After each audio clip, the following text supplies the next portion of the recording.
अस्सलामुअलैकुम, welcome to another vlog and new video. उम्मीद है कि आप सब ठीक होंगे, हैरो हफियत से होंगे और आपके काम भी अच्छे से चल रहे होंगे। यार आज का व्लॉग आप भाइयों के लिए जो कि एयर सस्पेंशन का शौक़ रखते हैं उनके लिए बहुत ही इंटरेस्टिंग होने वाला है। जो भाई एयर सस्पेंशन लगवाने का सोच रहे हैं, जो भाई एयर सस्पेंशन लगवाने से डरते हैं और जिनको लगता है कि एयर सस्पेंशन कामयाब नहीं है और जिनको लगता है कि एयर सस्पेंशन की जो राइड है वो बहुत हार्ड होती है और कुछ को लगता है कि एयर सस्पेंशन कैसी होगी और एयर सस्पेंशन के एयर बैग्स ख़राब हो जाते हैं, एयर सस्पेंशन के शॉक टूट जाते हैं, एयर सस्पेंशन में ये मसले आते हैं, एयर सस्पेंशन में वो मसले आते हैं, एयर सस्पेंशन नहीं लगवानी चाहिए।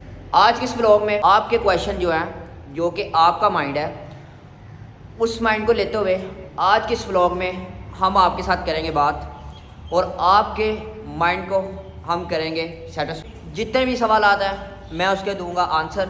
और जिन भाइयों को लगता है कि एयर सस्पेंशन कामयाब नहीं है, एयर सस्पेंशन से ऐसे होता है और एयर सस्पेंशन की गाड़ी की ये हो जाता है वो हो जाता है, इन सब क्वेश्चन उनकी तमाम इन्फॉर्मेशन आज के इस व्लॉग में हम आपसे करेंगे शेयर। और वो चीज़ें क्या है आज के इस व्लॉग में हम आपके साथ करेंगे शेयर।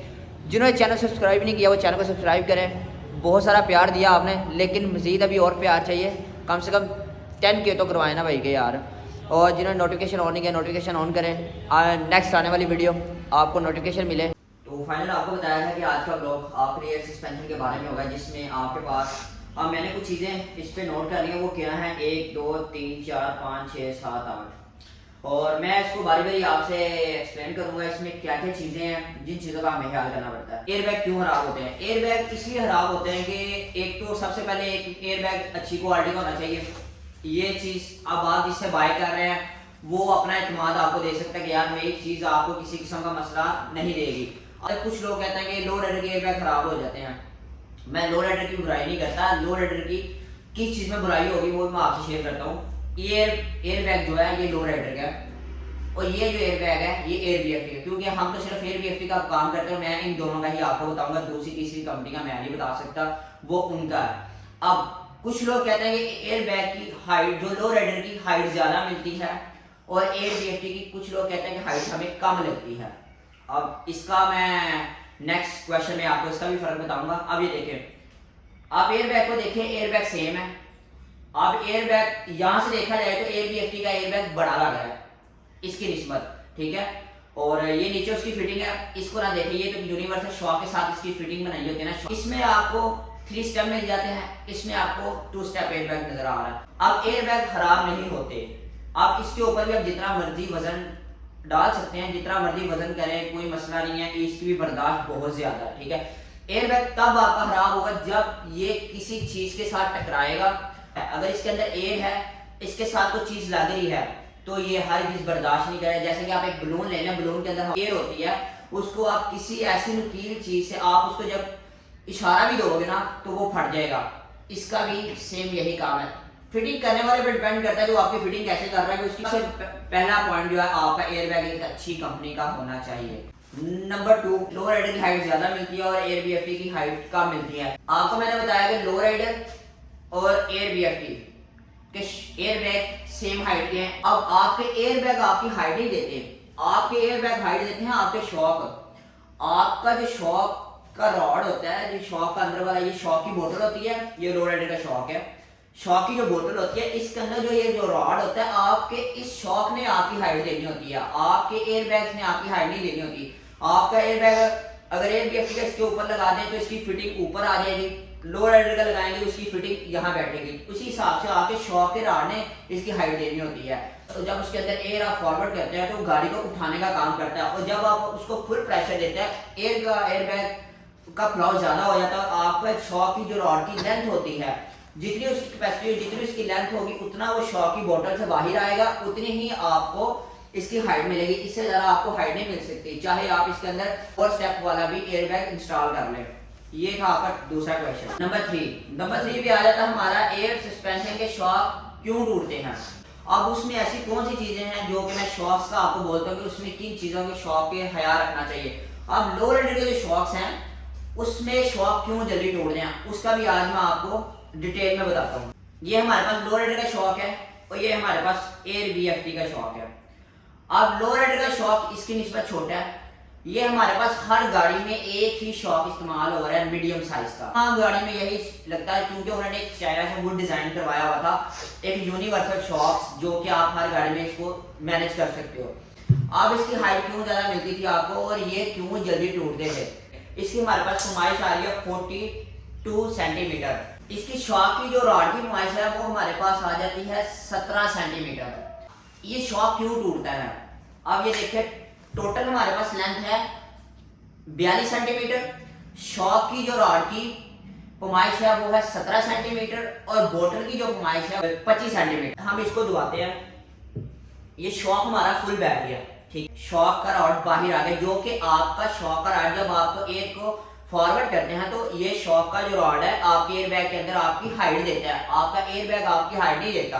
अब ये क्यों जल्दी टूटता है इसका मैं आपको बताता हूँ। अब ये देखिए, ये हमारे पास 17 सेंटीमीटर शॉक का रॉड बाहर आ गया और टोटल इसकी बोतल की नुमाइश है 25 सेंटीमीटर। जब हमारा शॉक का रॉड बोतल में से जब हम एयर फॉरवर्ड करते हैं, जब बाहर 17 सेंटीमीटर बाहर आ गया, पीछे हमारा रह जाता है इसके पास 17 और 25 में से हम माइनस करें तो हमारे पास पीछे रह जाते हैं 8 सेंटीमीटर। 8 सेंटीमीटर हमारा शॉक का रॉड जो इसके अंदर है। जब आप फुल गाड़ी की हाइट देते हैं तो बैकअप आपका शॉक की बोतल के अंदर रह जाता है 8 सेंटीमीटर। अगर 8 सेंटीमीटर को भी हम देखा जाए, ऊपर वाले नट को हम नोट नहीं करेंगे, अगर उससे हम कमाइश करें तो हमारे पास ये रह जाता है 5 सेंटीमीटर। खड्डे में लगती है तो इसके अंदर बैकअप कम से कम भी होना चाहिए था हमारा 10 सेंटीमीटर हमारा बैकअप होना चाहिए, क्योंकि जब आपके टायर को हिट लगती है तो इसकी बर्दाश्त होनी चाहिए थी।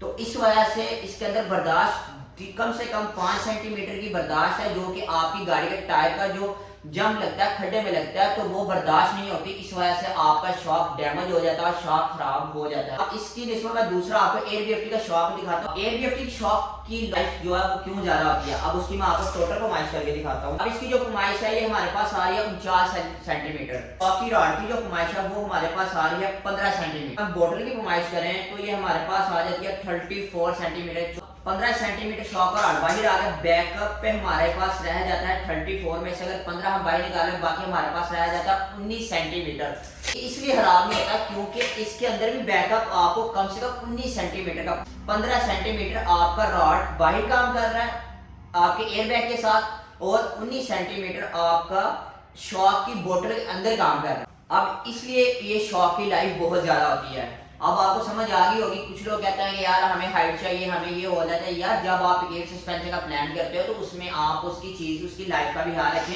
नंबर 4 पे आ जाता है हमारे पास एयर सस्पेंशन की कौन कौन सी चीजों का हमें ख्याल रखना चाहिए। Good question.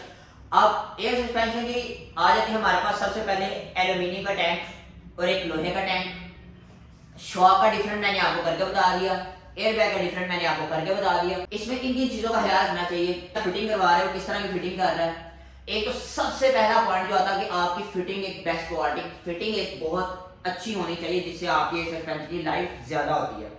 नंबर 2 लोहे का टैंक और एल्यूमिनियम का टैंक। अब लोहे का टैंक है, एक वक्त के साथ साथ इसके अंदर एक नमी, आप टैंक चाहे एल्यूमिनियम का चाहे वो लोहे का, इसके अंदर नमी बनेगी। लोहे के अंदर वक्त के साथ साथ जंग लगने के चांसेस होते हैं, एल्यूमिनियम के अंदर आपके जंग लगने के चांसेस नहीं होते, तो इसलिए इसकी लाइफ थोड़ी सी ज्यादा होती है। काम इसने भी वही करना है, काम उसने भी वही करना है, लेकिन थोड़ा सा आ जाता है इसमें। लोहे का टैंक थोड़ा सस्ता होता है, एल्यूमिनियम का थोड़ा सा महंगा होता है, तो कुछ भाइयों का बजट इतना होता है कि वो उसी हिसाब से इसकी तरफ चले जाते हैं। अगर आप इसको 2 से 1.5 माह के अंदर अंदर इसको वॉश करते रहते हो, कोई मसला नहीं होता, आपका कंट्रोलर भी सेव होता है। और एयरबीएफटी का भी अगर आप 5 से 6 माह बाद इसको भी वॉश करवाते हो तो कोई मसला नहीं होता। ये सिर्फ इन दोनों के अंदर डिफरेंट होता है, बाकी काम वर्किंग दोनों की सेम होती है। वो आप पे डिपेंड करता है आपका बजट कितना, आप किसकी तरफ जाना चाहते हो। शॉक का फर्क मैंने आपको पिछले क्वेश्चन में बता दिया, एयर बैग का भी फर्क मैंने आपको, एयर बैग का भी जो मसला, एयर बैग का भी जो डिफरेंट था वो मैंने आपको पिछले क्वेश्चन में बता दिया। अब आ जाता है हमारा बैग का फिटिंग का। ये बैग हमारे पास आ जाता है लो रेडर का एयर बैग जो कि 3 स्टेप वाला है, और ये आ जाता है हमारे पास एयरबीएफटी का। अब एयरबीएफटी में आपको जोन सी मर्जी गाड़ी हो उसका अपना एयर बैग आपको उसकी प्रॉपर पोजीशन पे मिलेगा। आपने पीछे वाला उसका नीचे वाला और बॉडी आयरन खोलना है, उसके ऊपर आपने अपना एयर बैग लगाना, ऊपर प्रॉपर फिटिंग में आप देख सकते हो ये होंडा सिविक है, प्रॉपर फिटिंग में एयर बैग बैठ जाएगा। इसके लिए आपको कोई ऑल्ट्रेशन करने की जरूरत नहीं होगी। लो रेडर का एयर बैग इसे हमने इंस्टॉल करना है, क्योंकि इसकी तो फिटिंग नहीं है इसमें, बस जस्ट हमें ये दो ऊपर हमें सुराख मिल जाते हैं, एक नीचे मिल जाता है, जिससे हम नट बोल्ट की मदद से इसे लगा सकते। अब इसके लिए हमें इसकी फिटिंग भी बनानी पड़ती है। तो फिटिंग बनाने वाले पे डिपेंड करता है वो फिटिंग किस तरह की बना रहा है। कुछ लोग आपकी बॉडी को काटेंगे, बॉडी को काट के फिर आपकी गाड़ी की ऑल्ट्रेशन करके उसको इंस्टॉल करेंगे। तो इसमें यह चीज़ का ख्याल करना पड़ता है कि अगर आप अपनी गाड़ी में ऑल्ट्रेशन करवा सकते हैं तो उसके लिए फिर आपको गाड़ी की बॉडी के साथ ऑल्ट्रेशन तो करवानी पड़ेगी। अब आप पे डिपेंड करता है आप किसकी तरफ जाना चाहते हैं, लो राइडर की तरफ जाना चाहते हैं या ABFT की तरफ जाना चाहते हैं, या मे भी किसी और कंपनी का आपका प्लान है जो आपको अच्छी लगती है उसकी तरफ जाना चाहते हैं। इन चीज़ों का बस आपको ख्याल रखना चाहिए। अब नंबर 5 पे हमारे पास आ जाता है एयर सस्पेंशन की लाइफ कितनी होती है। हम इंसान अगर हम खुद की भी केयर नहीं करेंगे तो हमें भी मसले वगैरह पैदा होंगे। सबसे ज्यादा इसकी लाइफ का ख्याल करना पड़ेगा आपको इसके कंप्रेसर का। अब कंप्रेसर कुछ लोग क्या करते हैं, अपनी गाड़ी को स्विच ऑन करके बैटरी के ऊपर ही उसको स्टार्ट करके उसको स्टार्ट करते हैं, स्टार्ट करके अपना टैंक को फुल करते हैं। अब बैटरी में इतनी जान नहीं होती कि आपके दो कंप्रेसर जो है पीछे चल रहा है 24 वोल्ट जो करंट ले रहे हैं उसको वो 2 से 3 दफा फुल करें। बैटरी की जो इतनी बर्दाश्त नहीं होती, अगर चले हाँ 2 दफा कर लेते हैं फिर आप गाड़ी को स्टार्ट करते हैं, गाड़ी भी आपकी स्टार्ट जल्दी नहीं होती। फिर अपना टैंक को फुल करें तो सबसे पहले अपनी गाड़ी को स्टार्ट करें, स्टार्ट करके फिर कंप्रेसर करें, क्योंकि आपका जनरेटर और बैटरी उसको प्रॉपर करंट देगा, फिर आपके कंप्रेसर की लाइफ भी ज्यादा होगी। कुछ लोग मैंने देखा है एयर सस्पेंशन लगाते ही कोई दिखा नहीं है, कोई बच्ची दिखी है फिर बड़ा हरामी हो बेटा, ऊपर कोई इधर जा रहा वो फिर ऊपर। यार ऊपर नीचे किसी को देख के ना करो, अपनी गाड़ी को उसकी लाइफ देखो। यार हमने इसको चलाना है, हमने कम से कम साल 1-2 साल इसको चलाना है। अब कुछ लोग क्या करते हैं, गाड़ी खड़ी है स्टार्ट कर दी है उसको ऊपर नीचे करते रहे, ये जावलों वाला काम है। लेकिन खैर मैं इसे आपकी चीज़ आपके पैसे जैसे आप इस्तेमाल करें, लेकिन मैं एक लाइफ के ऊपर बात कर रहा हूँ। अब देखिए इसके ऊपर ये होना चाहिए कि फर्ज करें अगर आप जा रहे हैं राइट पे जा रहे हैं तो आप देखिए आपके पास स्पीड ब्रेकर आता है, आप गाड़ी को ऊपर उठा के उसको क्रॉस करो, क्रॉस करके आप उसको लो कर लो। हाँ जहां आपने जाना है, अगर आपने किसी को दिखाने ऊपर नीचे करके दिखाओ, मेरी गाड़ी की जो हाइट है इस लेवल पे हो तो मैं यहाँ से गुजार सकता हूँ। तो अगर आपने अपने माइंड को सेट कर लें, उसी हिसाब से उसको उठाएं, इस्तेमाल करें, गुजारें, और गाड़ी को जहाँ अपनी लेवल पर रखना है उसको ड्राइव करें। जहाँ कहीं जाके आपने पार्किंग करनी उसको ड्रॉप करके खड़ी कर दें। इस तरह कोशिश करें कम से कम कंप्रेसर का इस्तेमाल किया करें, इससे आपकी एयर सस्पेंशन की लाइफ ज्यादा होगी। नेक्स्ट क्वेश्चन है एयर सस्पेंशन की राइड कैसी होती है। एयर सस्पेंशन की राइड जो होती है वो आपके आम जो स्प्रिंग होते हैं उसकी निस्बत थोड़ा सा डिफरेंट होता है हार्ड का, लेकिन इतना नहीं आता कि कोयल रबर की तरह आपको उछाल के मारे। अब इसमें आ जाता है कि आपकी राइड कैसी। अगर आप गाड़ी को फुल लो कर देते हैं, अक्सर मैंने देखा कुछ लोग क्या करते हैं गाड़ी को फुल बटन पुश करके गाड़ी को फुल लो कर देते हैं। अब गाड़ी मैंने लो कर दी है, ये देखिए मेरी गाड़ी लो स्प्रिंग के ऊपर आगे बैठ गई है। अब गाड़ी लो हो गई है तो इसके अंदर एयर नहीं है तो गाड़ी आपकी हो जाएगी हार्ड। जिन्होंने एयर सस्पेंशन लगाई है बाहर खड़े होकर देखिएगा, आप उसको बैक पे 20 PSI और फ्रंट पे 20 PSI इतनी हवा इंस्टॉल करेंगे आप तो आपकी गाड़ी ऊपर नहीं आएगी, सिर्फ एयर बैग को इतना रखेगी कि आपकी गाड़ी को हार्ड नहीं होने देगी, वो आपको एक कंफर्ट ड्राइव देगी। जब हम गाड़ी को फुल अप कर देते हैं तो उसमें भी आपकी गाड़ी की जो ड्राइव है वो हार्ड हो जाएगी। वो गाड़ी की हाइट जो राइड है वो क्यों हार्ड होगी, अब ये देखें, ये शॉ की आप समझिए फुल हाइट की, जो आपने गाड़ी को फुल प्रेशर दे दिया, आपका जो एयर बैग है वो फुल हाइट पे चला गया। अब जब फुल हाइट पे चला जाएगा इसके अंदर वर्किंग करने का कोई भी ऐसा ऑप्शन नहीं है कि जो इसको जो आपका एयर बैग वर्क करे और आपकी गाड़ी की जो राइड है वो आपको जंप वगैरह से आराम से गुजारे। अगर हम इसको थोड़ा सा लो कर देते हैं तो यहाँ देखिए आपकी शॉ की वर्किंग आ जाती है। इसी तरह आप ना इसको फुल ऊपर रखो ना इसको फुल नीचे रखो, आप इसको दरमियान के अंदर आप अपनी गाड़ी की ड्राइव करो और आपकी गाड़ी की जो ड्राइव है वो बहुत कंफर्टेबल होगी और आपको उसमें किसी किस्म का हार्ड भी फील नहीं होगा। और इसके अंदर आपके सबसे बड़ा एक टायरों का भी होता है कि आपके टायर कितने नरम हैं और आपका गाड़ी का जो रिम है वो कितने जेजे का। अगर आप वो ज्यादा जेजे का रिम इंस्टॉल करते हैं तो उससे भी आपकी गाड़ी हार्ड हो जाती है। और ऐसी चीज जो आप पूछना चाहो मुझे कमेंट कर सकते हो, इंशाल्लाह वही आपका भाई इंशाल्लाह इसी तरह डिटेल में आपके साथ शेयर करेगा। लेकिन अब इतनी इन्फॉर्मेशन मेरे ख्याल से आपके लिए बहुत ज्यादा इंपॉर्टेंट होगी, क्योंकि इंपॉर्टेंट चीजें थी एयर सस्पेंशन के अंदर वो मैंने आपसे सब कर दिया शेयर। वो इसलिए शेयर कर दिया क्योंकि आपका प्लान करना आसान हो जाए। मैं आपको फोर्स नहीं करता एयर सस्पेंशन लगवाएं, लेकिन कम से कम इस ब्लॉग में आपको इतना नॉलेज जरूर मिल जाएगा कि यार हमें एयर सस्पेंशन लगवाने चाहिए या नहीं लगवानी चाहिए। अगर लगवानी चाहिए तो किन चीजों का ख्याल रखना चाहिए, और अगर हम किसी को भाई लगवाने के लिए जा रहे हैं तो हम उससे जाकर पूछ सकते हैं भाई हमें दिखाओ हमने कौन सी चीज़ लगवा रहे हैं, हमारी गाड़ी में तुम कौन सी चीज़ लगा रहे हो, हमारी गाड़ी में कौन सा शॉक लगा रहे हो, हमारी गाड़ी में किस किस्म का टैंक लग रहा है, हमारी गाड़ी में किस किस्म का तुम बलून एयर बैग इस्तेमाल कर रहे हो, हमारी गाड़ी में किस तरह की तुम ऑल्ट्रेशन कर रहे हो, ये आप क्वेश्चन कर सकते हैं। इन तमाम चीज़ों का आप भी ख्याल करें। उम्मीद है कि ये चीज़ें बहुत ज़्यादा आपके लिए अहम होगी और उम्मीद है कि आपको ब्लॉग पसंद आया होगा। और जिन्होंने चैनल सब्सक्राइब नहीं किया बराए मेहरबानी चैनल को सब्सक्राइब करें। भाई को दे इजाजत मिलती है आपको नेक्स्ट ब्लॉग में, अपना ख्याल रखें। और जिन्होंने चैनल सब्सक्राइब नहीं किया वो चैनल को सब्सक्राइब करें, नोटिफिकेशन का बटन ऑन करें और भाई के इंस्टाग्राम पे भी फॉलो कर सकते हैं। वहाँ तो 10 के करवा दो यार, वहाँ तो थोड़े से रह गए होने वाले, यूट्यूब पे भी थोड़े से रह गए और टिकटॉक पे भी भाई को फॉलो कर सकते हो। तब तक अपना रखें ख्याल, अपने भाई को दे इजाजत, अल्लाह।